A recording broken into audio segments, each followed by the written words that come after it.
Universe, I'm Martella, a mompreneur and CEO of Konekin, an impact platform dedicated to education and empowerment for persons with disabilities. Today, I'm thrilled to have a conversation with one of the finalists of Miss Universe Indonesia 2024, Dr. Maria Ardelia, or I affectionately call Kak Mardel. Hi, Kak Mardel. Hello, Tella. Thank you for doing this for me and giving your time today. I'm very excited about your questions. Also me, I'm so excited about it. So how are you doing right now? I'm doing great, relatively, because I'm juggling between my jobs and also in joining Miss Universe Indonesia. I have a lot to prepare, but hopefully I can always give my best. All right, so the first question is about the brain. Yes. Let's put your neurology skills to test. So we both are mothers, right? And then we often use intuition in parenting. So what do you think? Is it mother's intuition scientifically based or just purely emotional? Okay, to answer that questions, maybe I would say that it's both, because it has both parts. As a mother and also as an intuition for mothers, we have two factors, which is physiological and also the brain factors.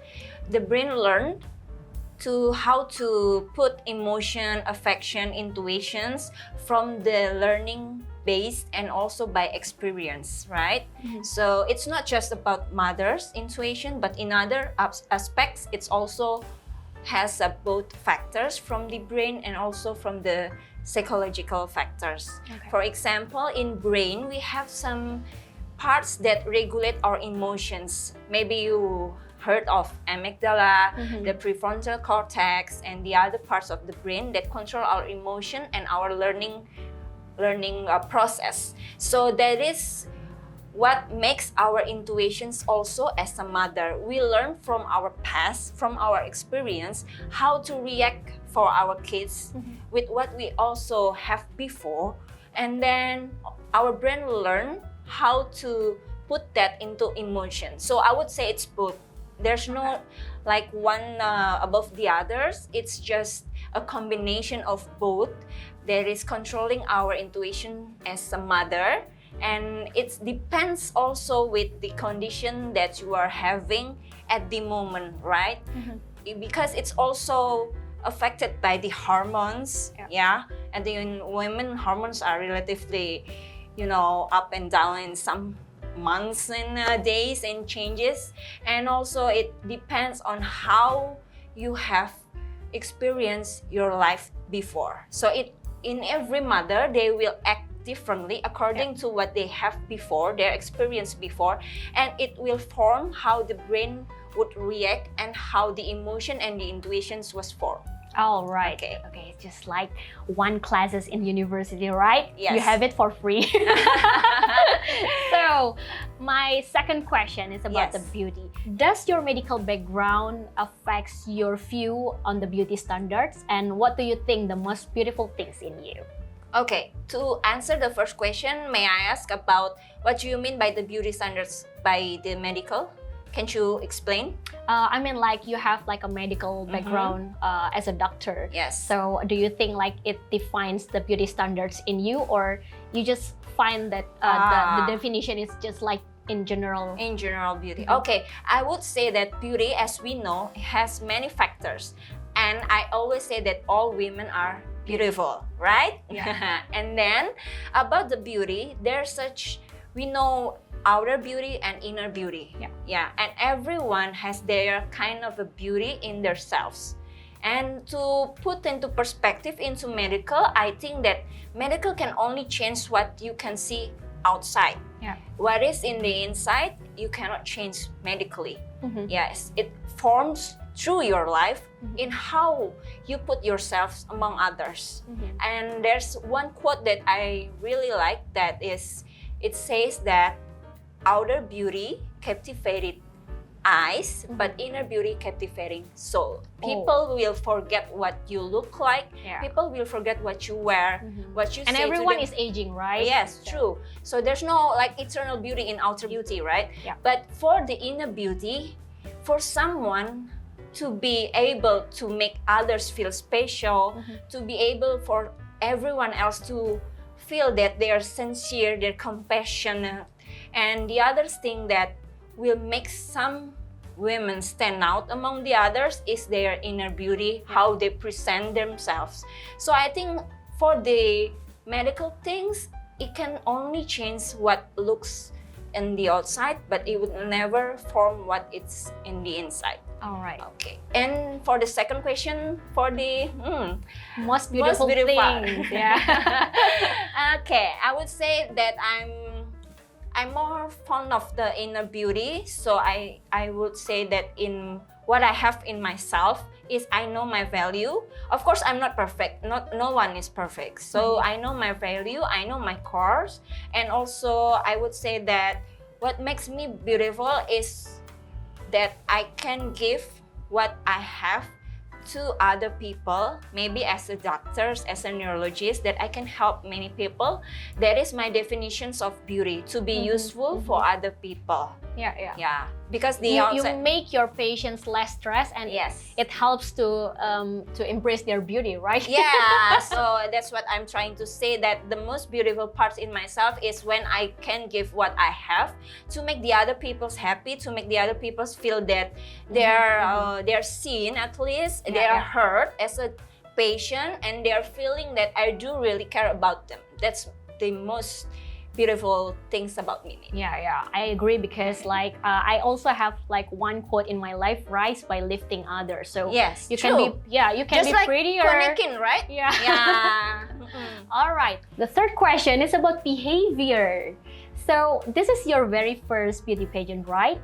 And I know it's very challenging. I've seen some comments from netizens saying that, oh, she has a great background but little bit stiff. And compared to the other finalists, who is like a social influencer or celebgram, who has like a very solid fan base. How do you handle that? Okay, so first, I know when I decide to enter into this competition that I would give myself a challenge, and I would, despite of what I have, I would be judged by everyone. Yeah, I'm putting myself into the spotlight. So it's not an easy thing, but how I would react is, there's another thing that I believe there is the physical law of attraction, the energy attraction. You can always attract the energy on the same level that you are giving. So when you radiate positivity, then it will come back to you. But if you were going to, backlash into the negativity, and if you were overthinking about the negative comments, then I think it will not give you anything positive. Yes. And about this competition, I would say that I am very focused into this competition, and my biggest competition is myself. Yes, what I can do or what I cannot do previously, I'm learning to do new things every day, day by day. Maybe compared to the other finalists that have the like a model's background, catwalk backgrounds, and photo shoot backgrounds, I may be lack in their parts of competition. And I know I couldn't be the same like them, because they have years on practice, while I only have like days and weeks. But I will give my all. And also that if you are focusing in a competition, if you are focusing too much on the other competitors, then you're already losing. So I believe that in a competition, you have to focus on yourself, what you can give the best, what you can do better, and then learning every day. So the comments, for the criticism, the positive one, I would say it will help me to get better. But for the negative ones, that just like mocking but not building me up, so I would say to not answer. Just put side away. Just put side away. Yes, because we cannot please everyone. True. Right? Yeah. Even though I say you might say that another finalist that has a fan base, they have a lot of support, but they also have the amount of tensions that are larger than me. So there's a positive and negative side of that also. With me being the quote-unquote underdogs and no one seeing me like into this competition, there's a part of the competition that allows me to be a little bit more relaxed compared to the other girls that have already have a spotlight and tensions build up more in them. But I would say that once again, my biggest competition is myself, and I try to beat what I cannot do yesterday and learning new things every day. All right, don't worry, I'm Team Maria. Okay, last but not least, this is the first question about brave. What is your most courageous decisions you've ever made in your life, and what makes you take that step? Okay, so in my life, I have made a lot of maybe courageous, maybe you can say brave decisions, but because this is on a Miss Universe Indonesia competitions video that we make, so I would say that this is my bravery thing to do, because I have never ever done beauty pageant before. I have never put myself in a spotlight before. I used to love to being a big stage, in my life. I'm a writer.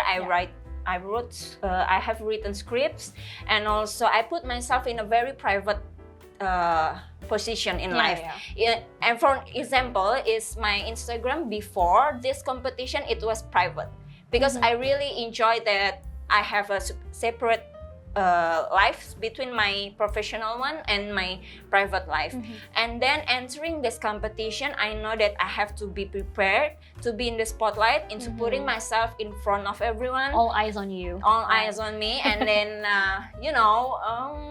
have some kind of risk into what I already have, my professional jobs, my family, and the other stuff that I'm juggling right now. So I would say that this is one of that kind of a decision. But I know when I made this decision that, sometimes you have to take big steps in life. You cannot just be in your comfort zone. And then I hope that this platform will give me the result that I hope, because as with the big rewards, with the big things in life, there's also come a big responsibilities, right? So I am using this platform to give out my voice, to be brave as I can be, to represent women and also mothers, of course, in Indonesia. And hopefully they can see that I'm trying and I'm doing my best to do this competition. And it's a part of the most bravery things I have done in my life. Okay. So this is our last session. I hope I have a lot of time to talk to you, because I really enjoyed to talk to you, Mardel. But before I ended up this session, I want to ask, maybe you have like a impactful message for the women out there. So as I have said before and previously, repeatedly in the Miss Universe Indonesia competitions and also in the websites, maybe you have already read what I've said to the audience, is that I'm standing here as a representative for Indonesian women, because I believe that Indonesian women has a lot to offer, and I'm a living proof of that I can do anything that I want. Maybe not everything all at once, but anything that I want, as long as I have the passion, I have the courageous, the bravery, and also we work hard for that. And all women, I can say that you have to believe in yourself and you have to believe in your dreams. There's no such a thing like it's too late to chase your dream. And age and status is just it shouldn't be a barrier for women to accomplish what they want in their lives. So go chase your dreams. All right. Okay. Limitation is only in your mindset. True. So, right? Okay. So thank you so much for watching. And then I advise to all of the mothers and also all of the professionals, seeing Kak Mardel through this conversation really open up our eyes that she's really deserved to be the top finalist of Miss Universe Indonesia. So let's give our vote to Kak Mardel. Okay, bye-bye.